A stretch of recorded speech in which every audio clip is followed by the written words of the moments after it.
Hey, so today we're going to talk a little bit about dream singers and how they show up in the world and what it actually means to be a dream singer in terms of your class.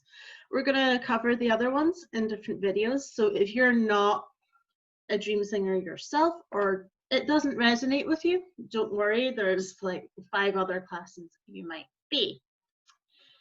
Dream singers.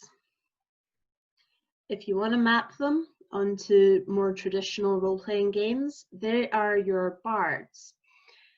That's not the full extent of what they are, it's a little bit fuzzier than that, but it's a good place to start. They're charismatic. They love speaking to people either individually or in groups. It's unlikely that your dream singers are particularly nervous about public speaking, for example. They have their own ideas, thoughts, and convictions, and they're not shy about communicating them. And quite often, if you see a successful dream singer, then they are in a position of being a thought leader. Much as I personally don't like that term terribly much, that is where they tend to fall out eventually at the pinnacle of their career, if that's what they choose to do. Otherwise, you can see them as being not your traditional salesperson, but your charismatic, on the ball one that gets things done and moves the entire company forward. So, you'll see them quite often higher ranks in sales because of their innovation and their charisma and their ability to read between the lines and chart a course. But you don't often find them in the rank and file of sales because even while they're there, they quite quickly shine out, again, because of their charisma and their ability to listen closely to what people are saying and offer them the right thing for that person, not necessarily for the company. So there's a bit of tension there at the lower levels where they're either going to be promoted or fired. But on balance, they're really quite gifted when it comes to the whole speaky talky thing. Now, that's the surface level of what a dream singer is. When you get to the inner motivations is where things become a bit more interesting, because they're not just here to tell really good stories, although they do that. They're not just here to speak to crowds and inspire, although they're good at that too.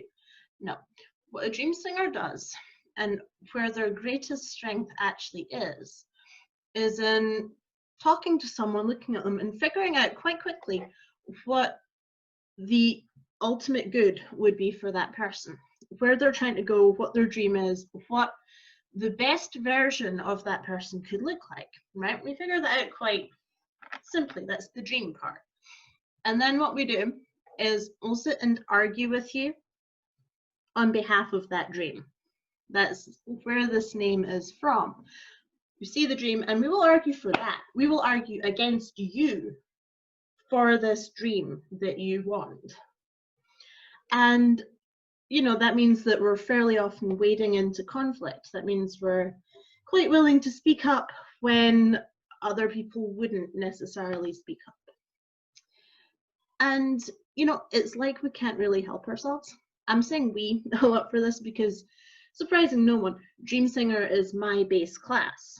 So, on the one hand, I know them intimately because I am one. On the other hand, they are horrifically difficult to define. And it's taken me a while to figure out that no, actually, where they differentiate from the other classes, and in particular trinket curators, which we'll get to later, is in this core belief that the world can be better, you can be better, you can achieve the things you want to achieve, and it's up to us to make that happen. Simple as. Look, dream, it's achievable, we're going to go achieve it. If we're not achieving it, something's wrong, and we're going to argue about it. We're not scared of conflict. We're not particularly bothered about whether people like us as a person much. I mean, there's variance there because obviously some people care more about that than others. But in general, that is not going to take precedence over what we need to say. And, you know, I have an example, which it was a really small day in the life thing, right? But it happened, and I thought to myself, oh God, this is the most dream singer thing ever.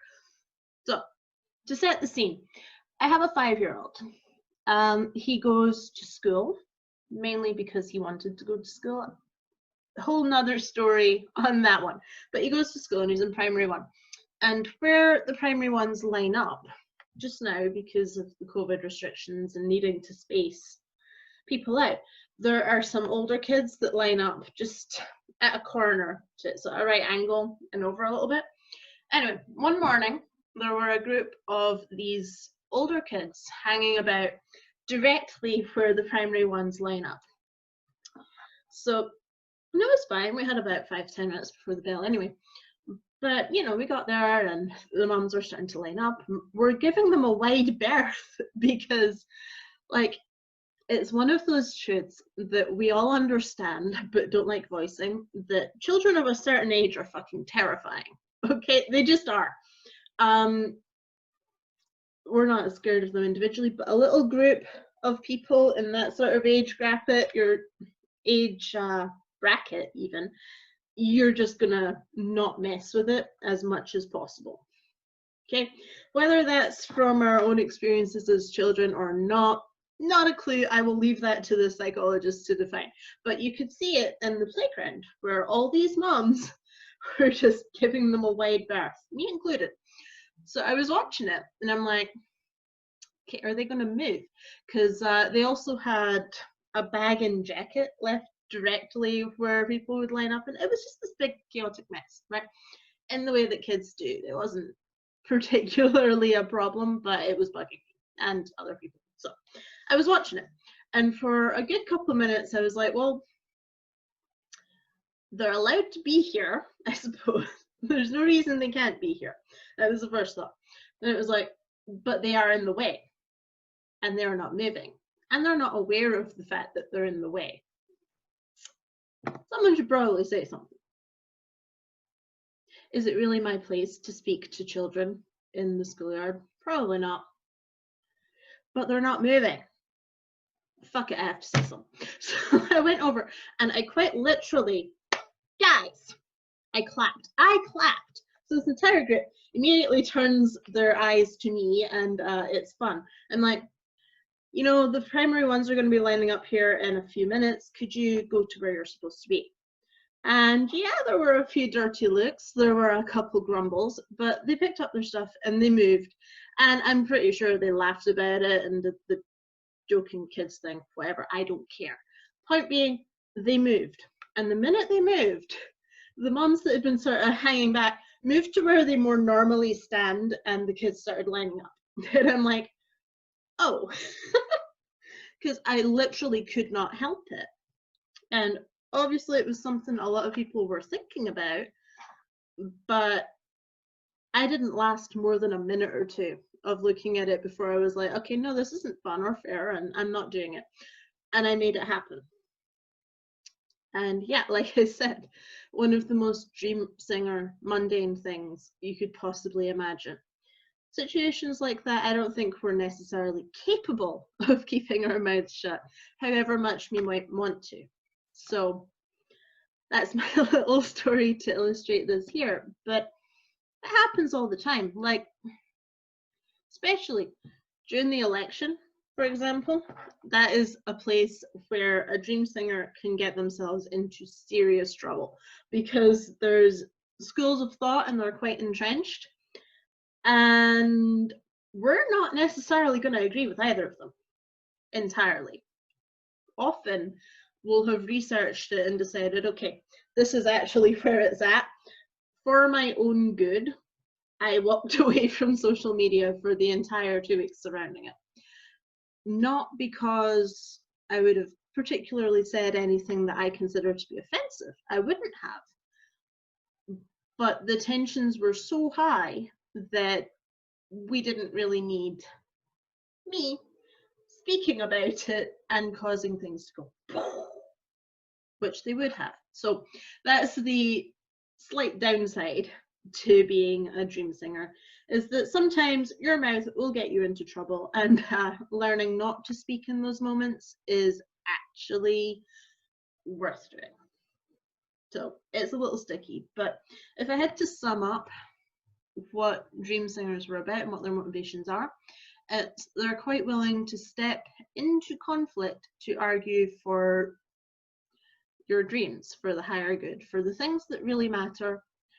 They usually do it with a bit of flair, and in the end, yeah, that's more true to what traditional bards were like, because if you think about it, in history, bards weren't there to wander around and tell stories and make people happy. They were there to argue and critique and, yeah, keep the stories alive, but especially the ones that those in authority did not want to have out and about. So, by any definition, we are the troublemakers. And troublemaking is largely how society progresses. So if you're a dream singer, own it. It's a very good place to be, and you're in good company. So guys, if you liked this, hit like, remember to subscribe. If this doesn't fit you, again, do not worry. There are another 5 sales classes that I'll be talking about. This is just the beginning of me starting to define them so that you can start to pick yourself out if you want. So, again, like, subscribe. I'll see you in the next video.